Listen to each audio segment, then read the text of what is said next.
ஒரு காலத்தில் ஹரி என்று ஒரு விவசாயி இருந்தான். ஒரு நாள் அவன் தனது வயலில் பாகற்காய் அல்லது காரேலா பயிரிட வேண்டும் என்று முடிவு செய்தான். அதற்குப் பிறகு அவன் தனது வயலில் பல பாகற்காய் விதைகளை விதைத்தான்.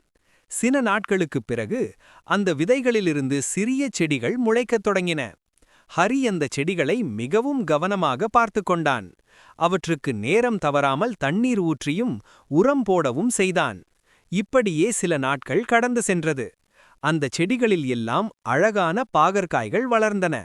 ஒரு நாள் ஹரி அந்த பாகற்காய்களை அறுத்துக் கொண்டு இருந்தபோது அதிலிருந்த ஒரு பாகற்காய் திடீரென பேசத் தொடங்கியது.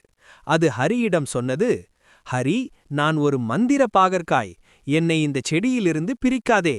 அதற்கு பதிலாக நான் உனக்கு பல தங்க நாணயங்களை கொடுக்க முடியும்."